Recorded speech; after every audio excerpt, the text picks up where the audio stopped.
Our speaker tonight, Reza Aslan, was born in Tehran, emigrated to the United States with his family and after the takeover of the government there in 1979 by Ayatollah. And he grew up in San Francisco. He went to 3 universities, Santa Clara, where he did his BA, and then Harvard, and did a PhD in UC Santa Barbara.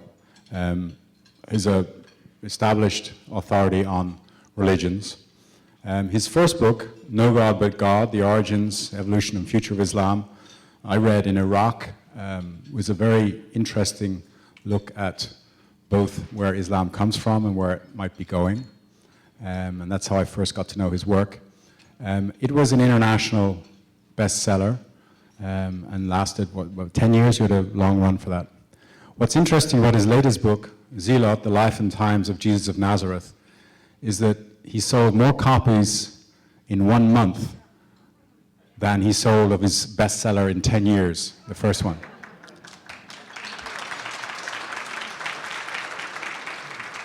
And apart from the fact that it's a very good book, as those of you who read it know, there was a particular TV interview which really made it. And I think some of you have probably seen that.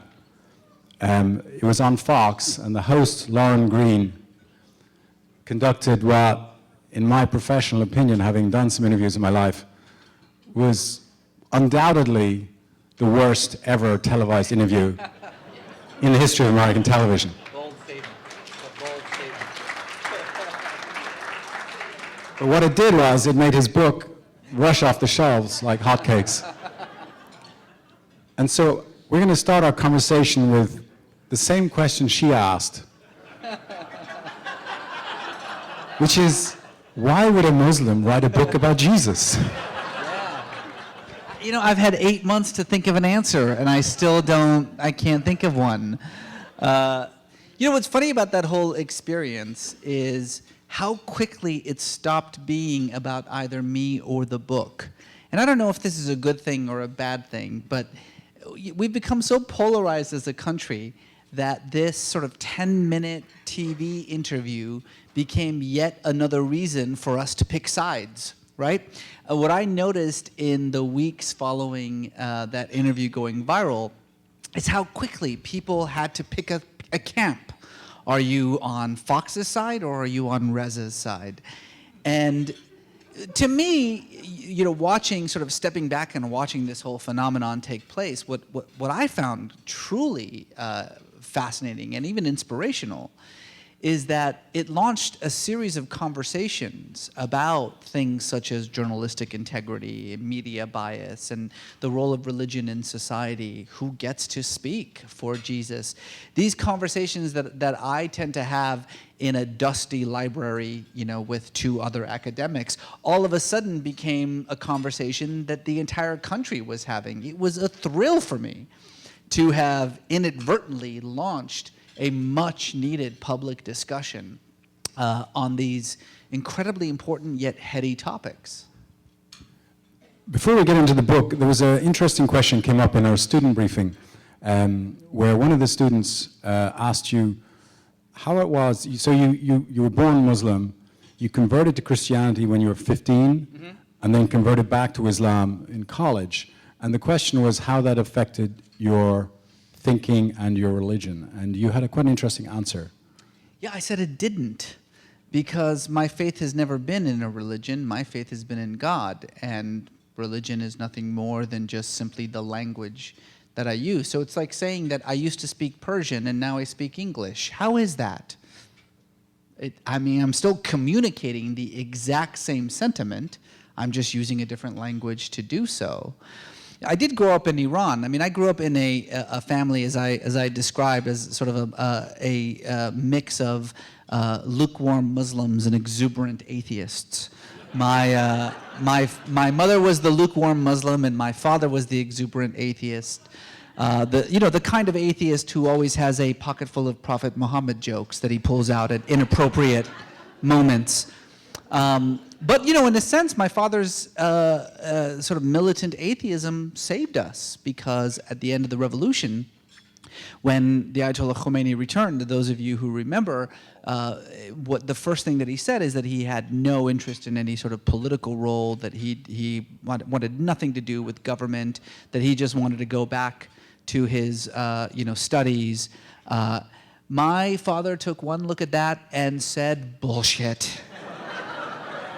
and got us out of the country for what he thought would be just a very brief time. Let's just leave and wait for things to settle down, and obviously that was 3 decades ago.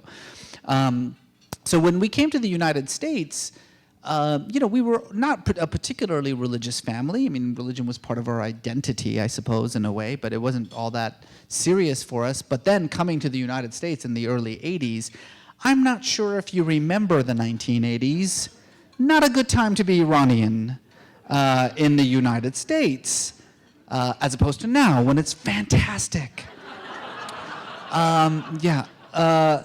This was at the height of the hostage crisis, 444 days in which Americans were being held hostage in Tehran. And for an 8-year-old boy trying his hardest not to stick out, being Iranian or being Muslim was the furthest thing from my mind. In fact, I've admitted frequently that I spent a good part of the early 80s pretending to be Mexican.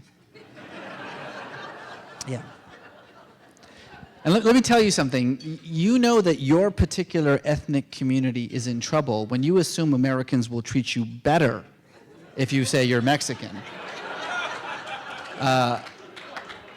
This was a time, but I have to say that despite the fact that I didn't have any kind of religious instruction or certainly any kind of spiritual edification at home, I was always deeply interested in religion and spirituality. I think partly it had to do with the images of revolutionary Iran, the sort of visceral experience of how religion can transform a society for both good and for bad never left me. And I think that in a sense, really created this intense interest to know about religion and religious phenomenology and spirituality, but of course without any opportunity to experience that in any way until, as you say, when I was 15 years old. And I went with some friends to an evangelical youth camp in Northern California and heard the gospel story for the first time. And I had never heard anything like this before. This story about the God of heaven and earth coming down in the form of a baby and growing up and dying for our sins, and that anyone who believes in him will also never die and have eternal life. This was the greatest story I had ever heard in my life, and it was a transformative experience for me. I converted to this very particularly conservative brand of evangelical Christianity and spent the next 4 or 5 years or so preaching this gospel to everyone, whether they wanted to hear it or not, frankly. And then when I went to university, I decided that I was going to study the New Testament for a living, and that was the moment in which I was confronted with this experience that I think, frankly, a lot of people in my situation are confronted with, which is this sudden realization that almost everything I thought that I knew about Jesus was incorrect, or at least incomplete, that there was this incredible distance between the Christ of faith and the Jesus of history, and that I was just more drawn to the Jesus of history. He became more real, more appealing, more accessible to me. And although I did eventually leave Christianity as a faith, I continued to delve deep into the life of Jesus the man. And truly, that's the result of this book 20 years later. So my youngest daughter, Eloise, is 4 years old. And just yesterday, she made what I thought was quite an astonishing leap of logic. We were talking about birthdays, and she said, "Daddy, Jesus, he had it tough because he only got one birthday present because he was born on Christmas." Christmas, right. Yeah. Which I thought for a 4-year-old was pretty impressive. Yeah, that is, yeah. Processing. But it turns out that we don't even know the very basics of where he was born, maybe. I mean, our idea of Bethlehem maybe is not right. So tell us a little bit about what we do know about Jesus and what we don't know, because that's quite interesting. Yeah, this is the problem. The quest for the historical Jesus, of course, is not a new phenomenon. I didn't invent, the search for the historical Jesus. This is a process that's been going on for nearly 2 centuries, really ever since the seminal work by Albert Schweitzer, the quest for the historical Jesus, as it was called, and this attempt to separate the Christ of faith from the Jesus of history. But what I think we have realized in those 200 years is that when you take away the New Testament, when you take away Christian writings, we know almost nothing about the Jesus of history, except maybe 3 things. And when I use the word know, what I mean by that is that the thing that there's probably the greatest consensus around amongst biblical scholars about the Jesus of history. Number 1, that he was a Jew, which sounds obvious, but it's a good thing to remind ourselves of every once in a while, and I will remind you of it probably 3 or 4 more times tonight, because it is the single most important fact to know about Jesus. Indeed, the difference between the Christ of faith and the Jesus of history is predicated on this one fact, that the Jesus of history was a Jew preaching Judaism to other Jews. And if you keep that in mind, the rest of this evening will make much more sense to you. Number 1, he was a Jew. Number 2, that sometime in the first half of the 1st century, he started this Jewish movement for Jews, the purpose of which was to reestablish the kingdom of God. Now, there's a lot of debate about what that actually means, but that was the purpose of Jesus' movement. We are here to establish the kingdom of God. And then number 3, that as a result of that movement, he was executed as a state criminal by Rome. That's it. That's all we know about Jesus. And indeed, because that's all we know, most scholars nowadays would say it's not enough, that the whole quest for the historical Jesus is a fool's errand, and that we should stop pretending we can know anything about who Jesus the man was. I disagree. The argument that I make in this book is that if that's all you know about Jesus, it's enough, because while we know very little about Jesus the man, we know almost everything about the world in which he lived. 1st century Palestine was an era that was very well documented, thanks in large part to the Roman occupation. I mean, whatever you want to say about the Romans, they were very good at documentation. That was sort of that and killing were their 2 big strengths, and roads, I suppose. They'll throw roads in. We'll give them roads. We know how much a bushel of wheat cost in Jesus' time.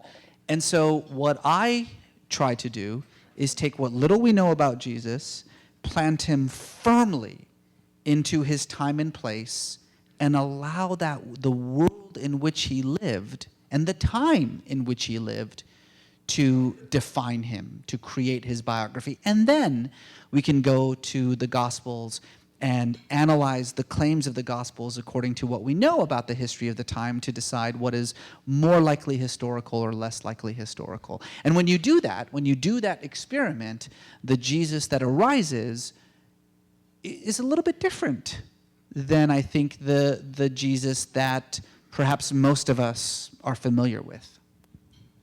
So now you extrapolate a lot in this book about what you think Jesus might have done. Do you have any fear that sometimes you went over the line from supposition to stating something baldly as fact? You talk about how he probably was a carpenter or some kind of a laborer in Sepphoris, right? A day laborer. How he probably became a disciple of John the Baptist. Those 40 days in the desert, he wasn't on his own. He was actually with John. But we don't really know that, right? Yeah, here's the thing. Other than he was a Jew who started a Jewish movement and was killed for it, everything about Jesus is speculation. Everything. And so the difference is it reasonable and educated speculation or not? And I admit quite freely that writing a biography about Jesus is not like writing a biography about Napoleon. I mean, when you're talking about Jesus, you're talking about I think the metaphor that I use is it's like trying to put a giant puzzle together when you only have 4 pieces. And the rest of it, you just have to sort of take your best guess as to what it looks like. But this is a pretty good guess. And one thing that I try to do, certainly in the notes section, is to quite honestly say, look, there are people who disagree, and these are their names, and this is the book, and this is, why they disagree with me, and this is why I think they're wrong. This argument about who Jesus was is an old argument, but I think that we have access to new tools nowadays that help us to draw what I think is a far more historically accurate picture of this man. But you're absolutely right, Terry. In the end, it's just guessing. Which is fine, Yeah. even if you don't work for Fox News. Yeah. Um, Well, they call that news, but But sketch out, so let's assume that you know quite a lot about this era, and you've sort of injected Jesus into this. You sketch out your picture of this man. You see him as an exorcist, an impresario, but also as some kind of a political threat to Roman rule and to the temple. Give us your sort of just your fingernail sketch of how you see Jesus as a historical yeah, figure. so the bare bones sort of historical sketch of who Jesus of Nazareth was. He was a poor, and when I say poor, I mean poorest of the poor. Let's pause for a moment here and break down what we just said a few moments ago when we called him a carpenter, and I said, well, day laborer. The Gospels called Jesus a tekton, and we translate that as either carpenter or woodworker. And that's not an incorrect translation, but unfortunately it implies that carpenter was some sort of middle-class skill. And indeed, I'm a big fan of Jesus movies, Jesus plays, Jesus, there's always that sort of wonderful moment in those Jesus movies where, he's in his workshop building a chair, right? And someone comes in and, oh, hello, here's the lovely table for you to purchase. That is not what tekton meant. A tekton was a day laborer, an artisan, someone who was employed in the general building trade, someone who basically went from village to village looking for work, looking for things to build. A tekton wasn't a carpenter with his own shop. A tekton was the guy who stands outside of Home Depot waiting for a truck to show up. That's what a tekton was. Indeed, the Romans used the word tekton as a curse word, as slang for an uncouth or illiterate peasant. And Jesus was very likely both those things. A tekton meant that you were at the second lowest level of the social ladder, just above the slave, the indigent, and the beggar. Are you getting a sense of how poor this man was? Because I want to emphasize, we are talking poorest of the poor. He was a Galilean, which in and of itself brings up a whole host of interesting attributes. The Galileans were farmers. They were country folk, as opposed to the Judeans, who were far more cosmopolitan, far more urban. He was from a village, Nazareth, which was so small, so insignificant that the name itself does not appear on any map before the end of the 1st century. A village of mud and brick huts. A village that didn't have a road. It didn't have a school. It didn't have a synagogue. A village of about 100 families in total. He was unquestionably illiterate, as was, by most scholarly estimates, some 95% of Jews in Jesus' time. This was primarily an oral society. The only Jews who could read and write were the Pharisees, the priests, the scribes, and Jesus was none of these things. He had no education except insofar as being educated in his trade. And yet, despite the fact that I just described what nowadays we would refer to as a country bumpkin, and yet, he had this sort of charisma and this sort of clever ability to innovate the religious teachings that he would hear, from the Pharisees, from the rabbis, from the scribes, into something utterly new, utterly unique. Despite this position in his life, he founded a movement on behalf of the poor, the marginalized, the weak, the dispossessed, people like him.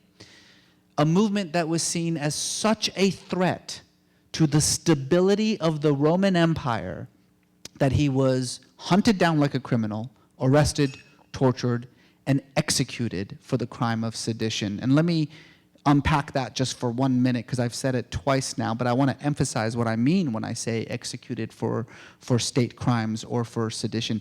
That's the only crime that you could be crucified for. Crucifixion was not a willy-nilly punishment in Rome. In fact, it wasn't even a capital punishment. The purpose of crucifixion wasn't to kill a criminal. The purpose of crucifixion was to act as a deterrent against rebellion. The only crimes under Roman law in which a non-Roman citizen, Roman citizens couldn't be crucified, under which a non-Roman citizen could be crucified was for rebellion, insurrection, sedition, and treason. Now, before I get this in the question part, people sometimes will say, but wait, I thought there were thieves who were crucified alongside Jesus. No, there weren't. The Greek word lestai, which is what's used in the Gospels to refer to the two gentlemen who were crucified alongside Jesus, lestai doesn't mean thieves. It can mean thieves, but the Greek word for thieves is kleptai. Lestai means bandit, bandits.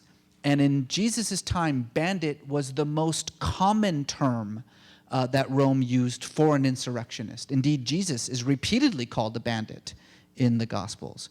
So when you think of Jesus on the cross, I don't want you to think of Jesus being crucified alongside two thieves. I want you to think of three bandits being crucified near each other, because that's the only thing that you could be crucified for.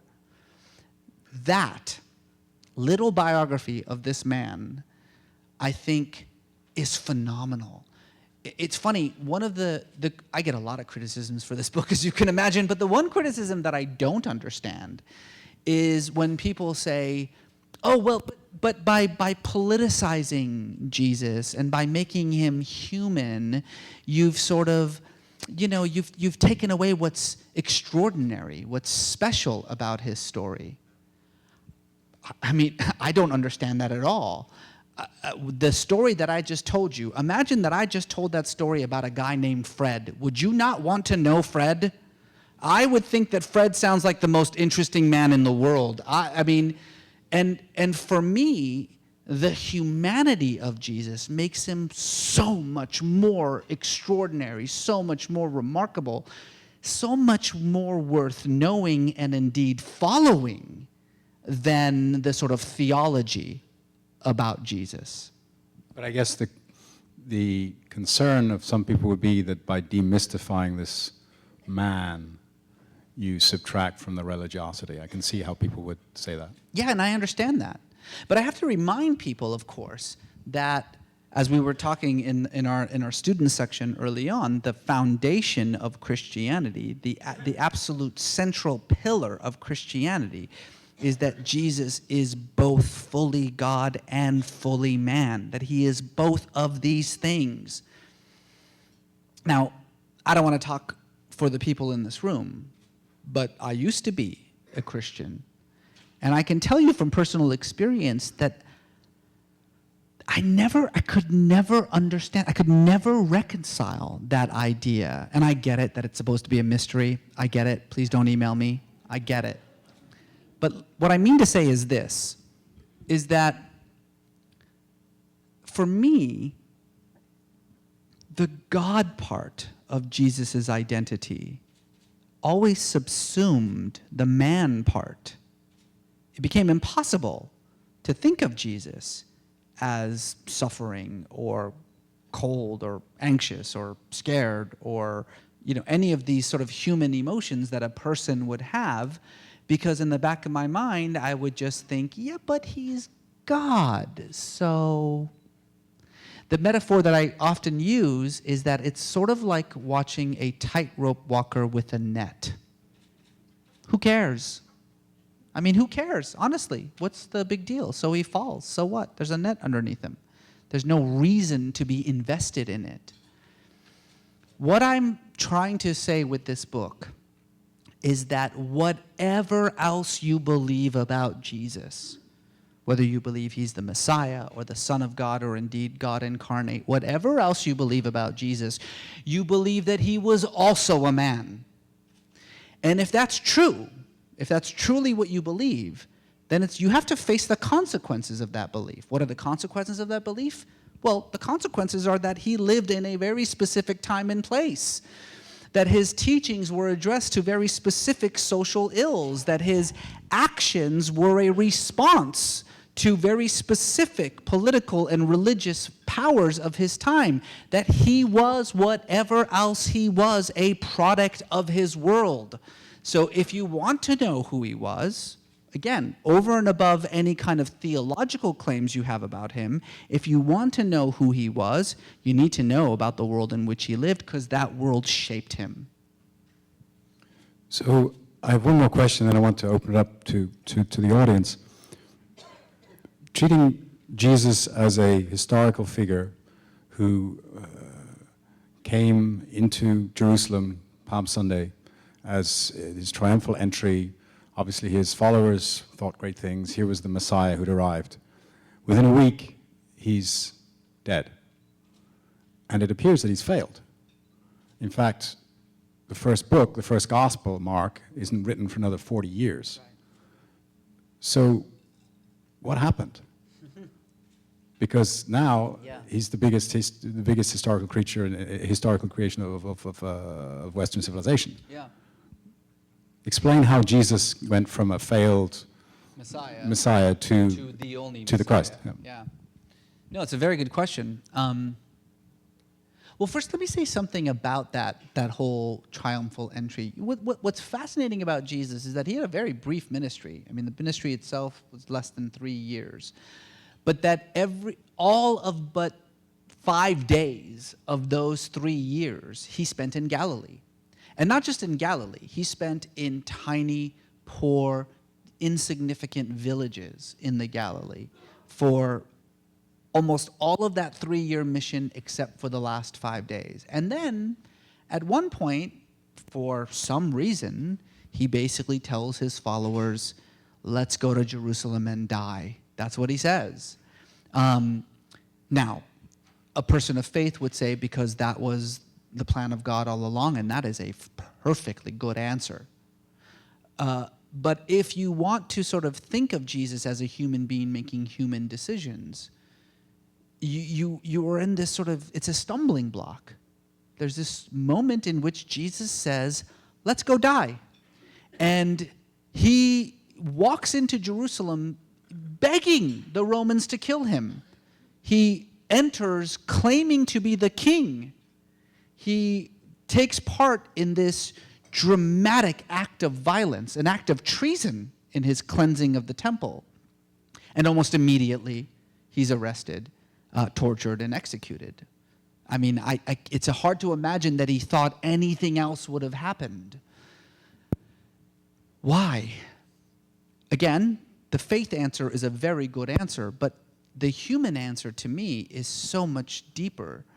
The notion that he truly chose to sacrifice himself as a means of amplifying his message. I mean, all you can say is that, well, it worked in a way. But here's the problem. There is this one sort of stumbling block, which is that in the first century, if you say you are the Messiah, you mean something very, very specific. What you mean is that you are the descendant of King David, you are here to reestablish David's kingdom on earth and to usher in the reign of God. Jesus wasn't the only person who said he was the Messiah. I write about another dozen or so messiahs who said that they were the Messiah. Many of them were, in their lifetimes, far more popular, far more successful than Jesus was. But they all meant the same thing. The term "I am the Messiah" is universally understood by the Jews of Jesus' time to mean you are the descendant of King David, you're here to reestablish David's kingdom. If you say you're the Messiah and you die without reestablishing the kingdom of David, guess what? You're not the Messiah. It's as simple as that. And indeed, all the other messiahs who made that claim and were killed by Rome, and they were all killed by Rome, were killed by Rome for that claim, were considered failed messiahs. They are no longer the Messiah. The disciples, those who survived, simply just went home. But Jesus' disciples did not. They stuck around, buoyed by this ecstatic experience of him as risen again, and you can define that however you want to define that. The fact of the matter is that the resurrection is by definition an ahistorical phenomenon. A historian has no business talking about the resurrection, but what is an undeniable fact is that very, very soon after Jesus' death, within a decade after his death, belief in him as risen from the dead was the foundation of this new movement. So it was a very early belief, and that's a fact. And then you can go ahead and define that however you want to define it. Buoyed by that experience, buoyed by that belief, these disciples decided not to abandon the cause, confronted with this uncomfortable fact that by the definition of Messiah, Jesus was not the Messiah. They simply changed the definition and made the Messiah something else, made the Messiah a spiritual figure, not an earthly figure, made the Messiah's kingdom a heavenly kingdom, not an earthly kingdom. And in other words, they de-Judified the very concept. And in doing so, they had a very, very difficult time in preaching this new message to other Jews. I mean, what every historian of early Christianity agrees about is how unpopular this movement was after Jesus' death among Jews, and certainly among so-called Palestinian Jews as opposed to the Jews in the diaspora. But it wasn't that unpopular among non-Jews, Greeks, Romans, Syrians, Arabs. These groups had a much easier time accepting sort of this notion because they didn't have any sort of baggage, anything to define it by. And so within 40 years, by the time the first gospel is written, the first gospel of Mark, so 40 years after Jesus' death, by that time, this is no longer a Jewish movement. It is now unquestionably a Roman movement. It's for Romans. They don't even bother preaching it to Jews anymore. The Gospels are not for Jews. I mean, the Gospels are writing about a Jew, but they are not for Jews. They're written in Greek, not in Hebrew, not in Aramaic. If you're anyone who in this room who has read the Gospels has noticed that over and over again, the Gospels constantly explain Jewish things. Why are they explaining this? Why are they telling us that, oh, it's custom among the Jews that 8 days later they go to the temple and they name their... It's custom among the Jews to... Well, that's because this is not meant for Jews. That's why. So we're talking 40 years, 4 decades, and this is no longer a Jewish movement. And now this sort of what we understand to be Christianity starts to arise. Great, let's get some questions, and let's use this microphone because I think that one is not one. This one. Have questions? I wondered if you read the other book about the historical Jesus, which is frequently touted as the #1 New York Times bestseller, and what you thought of it. Which one are you doing? O'Reilly's book, Oh, Killing Bill O'Reilly's Jesus. book. Oh, right, Killing. Yes, Killing Jesus, which apparently is not a manual. I have not read Bill O'Reilly's book, so I can't really talk about it in any sort of intelligent way. I will say that probably the main difference between my book on Jesus and Bill O'Reilly's book on Jesus is that I wrote my book.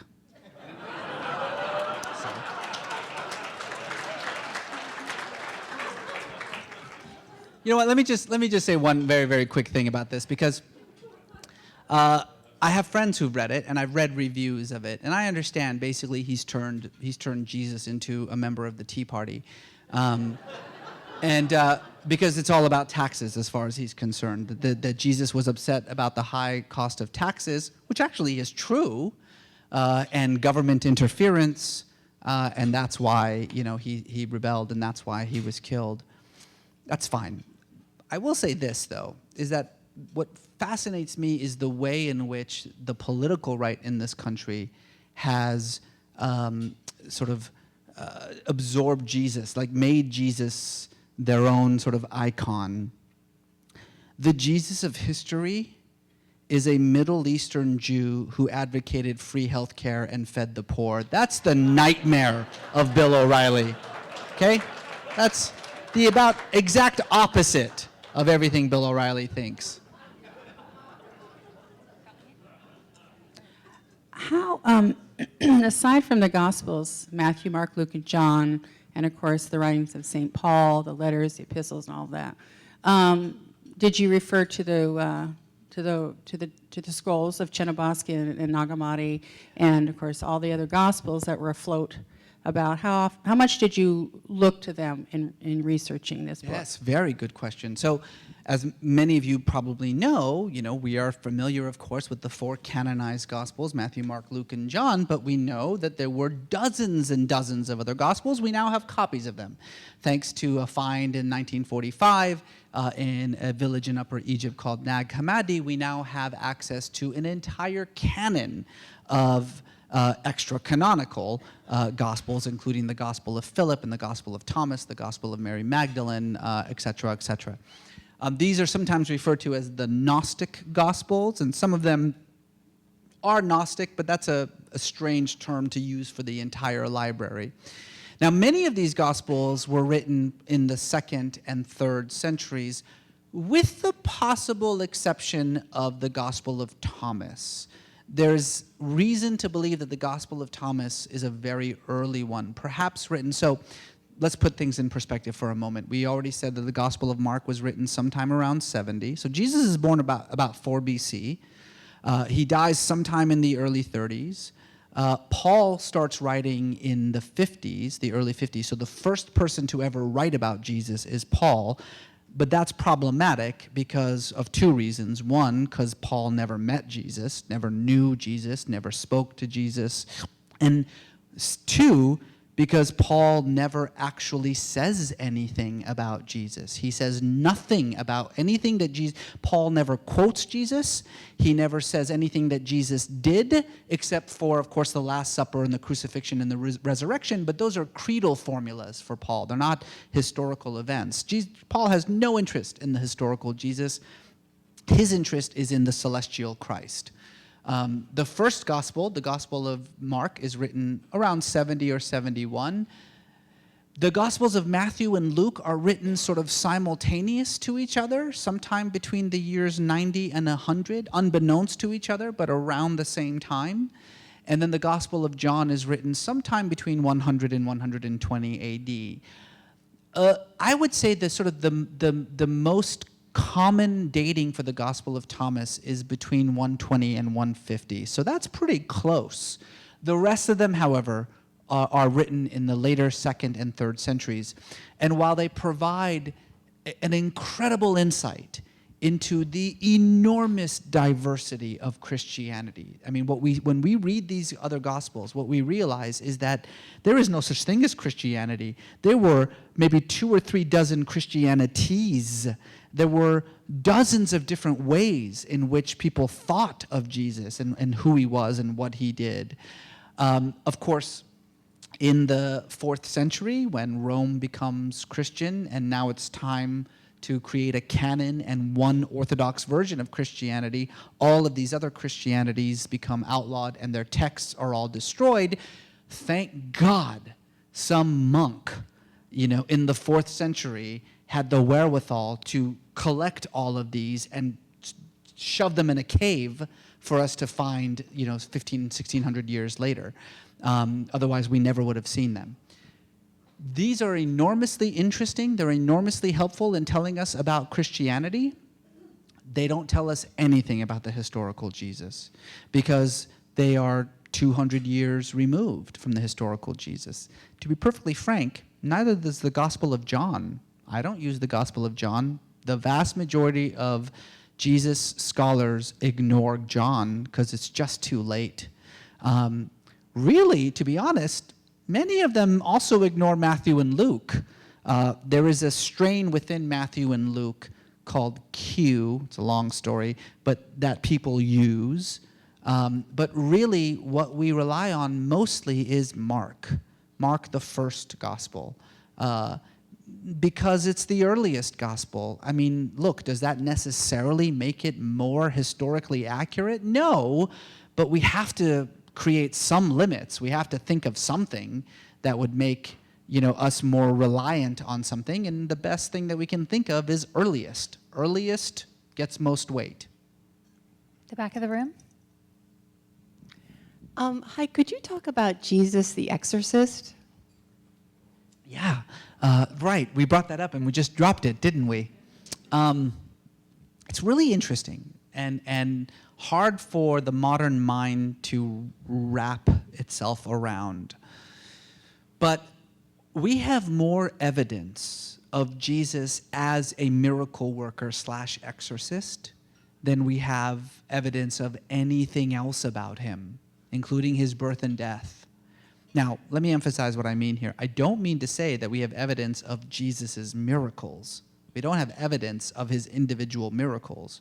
What I mean to say is that the one thing that everybody agreed upon, his detractors and his followers, his enemies and his friends, the early Christian community and the pagan and Jewish apologists who wrote against it, the one thing that everybody takes for granted is that he was an exorcist and a miracle worker. No one ever doubts that. No one ever questions it.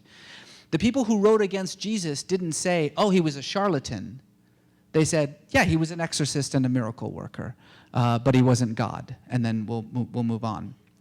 And the reason for this is that Jesus lived in a world that was steeped in magic and miracle. He certainly wasn't the only traveling exorcist. In fact, one thing that's really interesting is that this is a land that was teeming with traveling miracle workers and exorcists. And indeed, it was a pretty well-paid position. It was an actual profession. It was your job.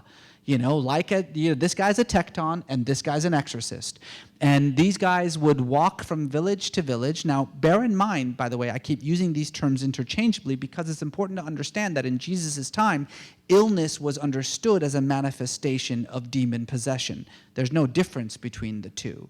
If you're sick because you have a demon, whether that causes leprosy or blindness or epilepsy, it's all the same. So these two were fluid categories. But this was a well-paid profession.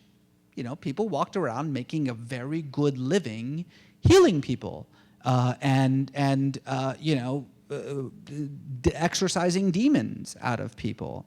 So that's not what is interesting or unique about Jesus. In our mind, it is. In our mind, what makes Jesus unique is that he did these miracles. Not really. No, there were a lot of people walking around. We know their names. Some of them were way more famous again than Jesus was. There were a lot of people doing this. What set Jesus apart from the rest was that he was doing it for free. This was unprecedented. The idea that you were just giving these things out. Let me explain what I mean. Those of you familiar with the gospel stories know, this sort of what happens, right? Every time Jesus goes into a city or a town, this sort of mass of poor, sick people come up to him to get healed. And we think, from our vantage point 2,000 years later, that this mass of poor, sick people were coming to him to get healed because they were sick. No. They were coming to him to get healed because they were poor. And they couldn't afford to be healed by the exorcist who charged. That's what set Jesus apart. In fact, he says repeatedly in the Gospels, and he actually commands his disciples this way too. He says, this is a gift that God has given to you, so you give it out for free. And that was unheard of. I mean, the fact that Jesus was just giving this out. But even more interesting is that there was a message behind it. That it wasn't just that Jesus was saying, hey, here's a free exorcism and here's a free exorcism. What he was saying is that this free exorcism is a sign of the kingdom of God. In other words, this new world order that Jesus was envisioning and that he was preaching, and which he referred to as the kingdom of God, that this new world order was one in which healing was free, in which exorcism, in which being liberated from demons, that was free, that you don't have to pay for those kinds of things. That was absolutely revolutionary in his time.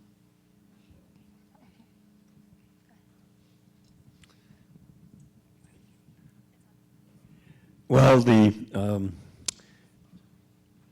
free medicine didn't last. My question is, you've touched on a lot of it, but I don't understand how the religious community believes that Jesus did all of the things like raising someone from the dead, and it's in the Gospels, and I don't see that because it's in the Gospel it's true. May not be, probably not. And the miracles that set Jesus apart and probably gave him certain power were things that no one else has been able to do. And even though there are some people that have been written about who did miracles, but by and large, they weren't as accepted as those of Jesus. We need your question. So did he actually do those miracles?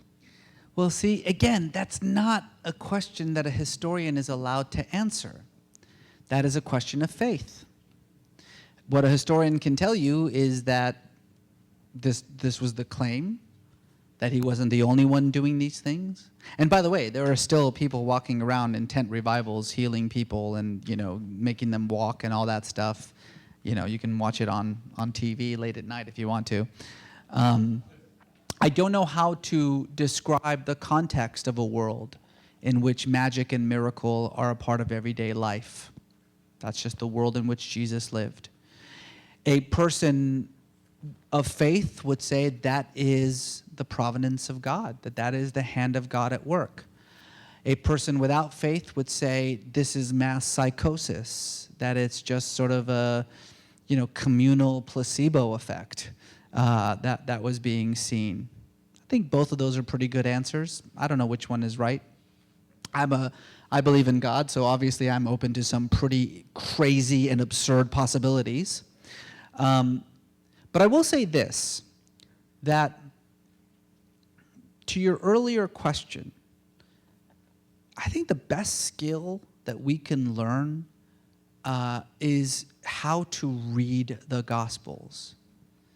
We come from a world in the 21st century in which we assume that biblical literalism, the notion that the Bible that is literal and inerrant, is just sort of an inherent part of belief in the Bible. It isn't.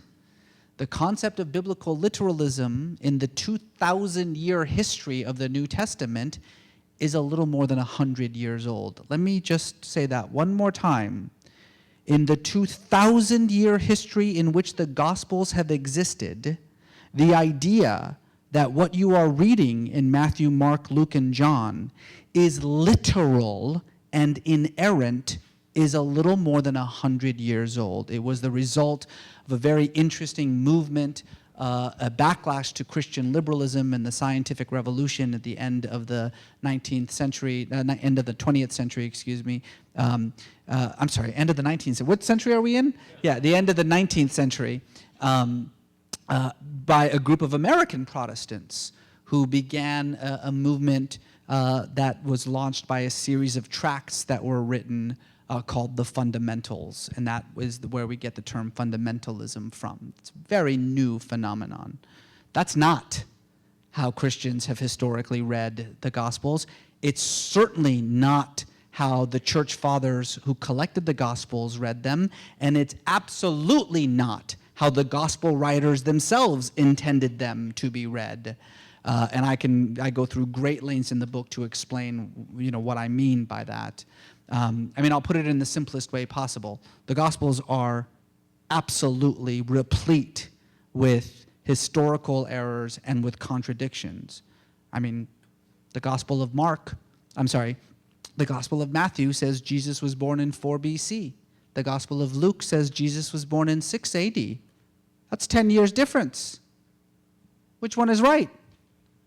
Now, let me ask you a much more important question than which one is right.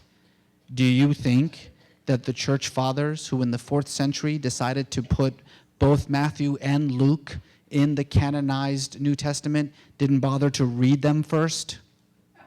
They didn't notice that they have different dates for Jesus' birth? They didn't notice that the Gospel of John absolutely contradicts the entire timeline of Matthew, Mark, and Luke? They didn't notice that there are 2 completely different genealogies for Jesus in Matthew and Luke? Of course they did. They didn't care, because at no point did they ever think that what they were reading was literally true. They would not even know what you mean when you use the word history. The word history, as defined as a accumulation of empirically verifiable facts and events, is wholly a product of the modern world. That definition of history that everyone in this room shares is barely 300 years old. For the ancient mind, history had very little to do with facts. It had everything to do with truth, which we, as products of the scientific revolution, think are the same thing. We think that truth and fact mean the same thing. Indeed, science tells us that which is true is that which can be factually verified. But that's not what the ancient mind thought. They were not as interested in the facts of Jesus' life as they were in the truth revealed by Jesus' life. And so when they constructed these stories about Jesus, and I mean that quite literally, they constructed these stories, they would, if you asked them, did this really happen, they wouldn't even understand the question. What do you mean, did this really happen? You're missing the point. The point isn't, are these facts true? The point is, what does this story reveal about the nature of who Jesus is? It's an incredibly difficult thing for us to understand, but it is the key to understanding how to read the New Testament, how to read the Gospels, indeed, how to read all. One, it's a criticism that I hear a lot. And to be perfectly frank, there's quite an enormous difference between Bill O'Reilly and me. I actually have spent a good many decades studying this stuff, and Bill O'Reilly is a journalist. But this is a very important thing. I am not picking and choosing things that I like from the Gospels. Now, I understand how someone not steeped in scriptural exegesis would think that. Well, why are you ignoring this verse and accepting this verse? The truth of the matter is that 200 years of scriptural exegesis and the quest for the historical Jesus has created the methodological tools necessary for us as scholars to have a pretty good sense of what in the Gospels can be relied upon as more historically accurate and what cannot be. Now, those methodological tools are long and complex. I can tell you a bunch of them. So, for instance, one of the tools that we use is called multiple attestations. So for instance, if an event or a story or a quote of Jesus is found in all 4 Gospels, it's more likely to be historically accurate than if it's found in only one Gospel. On the flip side of that, if something that Jesus says or does tends to stand out like a sore thumb, tends to actually be in contradiction to the rest of the gospel, it's more likely to be historically accurate than not. So there are a whole host of tools, as I say, that scholars use. Now, these tools have been developed over the last 2 centuries, and what they've created, and by the way, they were sort of quite famously came to a pinnacle in something called the Jesus Seminar, which some of you may be familiar with. This was an attempt in the 70s and 80s to bring all the sort of biblical scholars together and to come up with a color-coded version of the Gospels that indicated sort of the consensus on what is most likely something that's historical all the way to least likely historical. And you can go to Barnes & Noble and buy that version of the New Testament. The Jesus Seminar, it's called. Now, that is not to say that there isn't disagreement still. There is. There is still a great deal of disagreement on particular verses or particular issues, but for the most part, there is a sense of unanimity among scholars about, at the very least, the methodology that's in place to decide what we can rely upon and what we can't.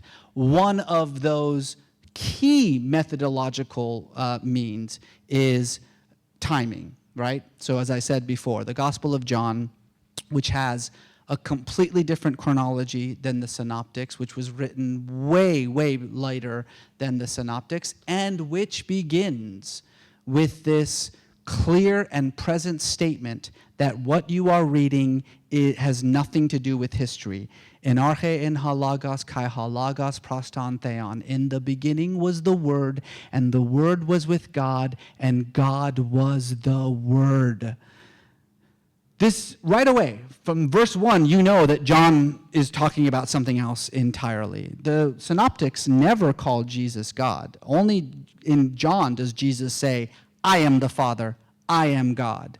So by the time you get to that, as a scholar, you know this is stuff that I can't really take very seriously. What we do primarily is we use Mark, which you are absolutely right, Father, you're absolutely right, is also not a very reliable text because it is not an eyewitness account of Jesus' actions, words, and deeds. It is a theological statement of faith. In other words, what I mean to say is that the Gospels are not historical documents. They're not documents of history.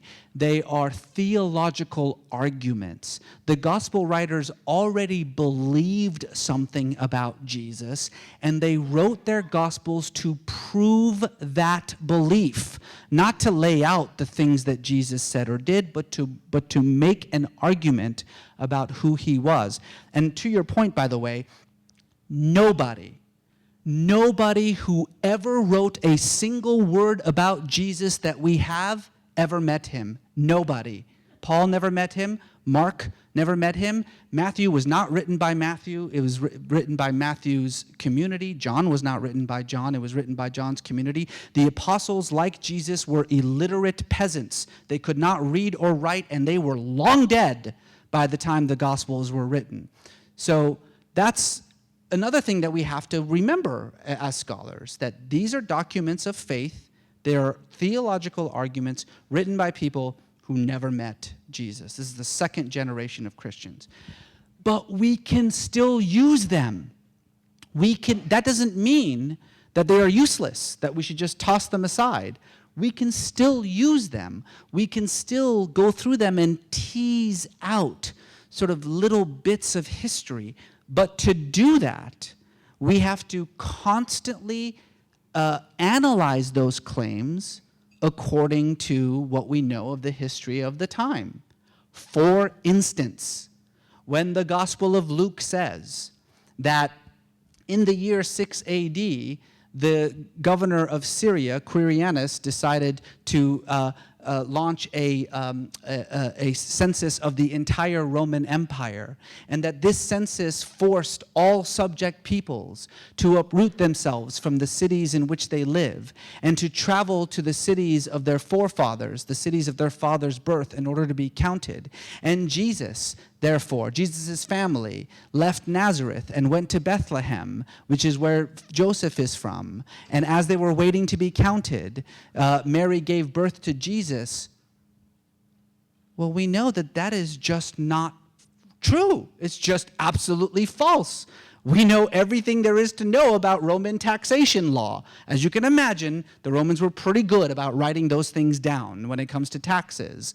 We know for a fact that, yes, there was a census in the year 6 AD, but it wasn't of the entire Roman world. In fact, it wasn't even of Galilee. It was just of Judea, Perea, and Idumea. So it wouldn't have had anything to do with Jesus at all. And in any case, in every document ever written about Roman taxation law, there is no mention ever of this absurd idea that every once in a while, every subject citizen of the largest empire the world had ever known would have to uproot himself and his family, travel great distances to another city, and then wait there for weeks for a Roman official to count him and his property, which he would have left back in the place of his home anyway. I mean, that would have brought the entire Roman economy to a collapse. It never happened. So, we can say, this is not historically accurate. It's not historically accurate because we know about the history of the time, and this doesn't fit.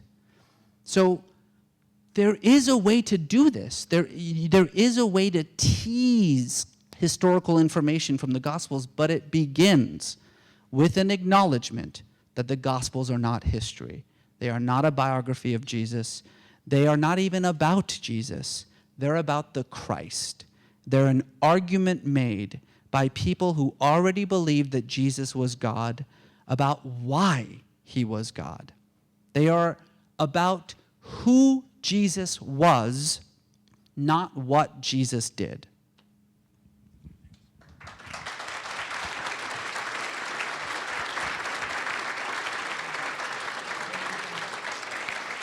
Thank you. So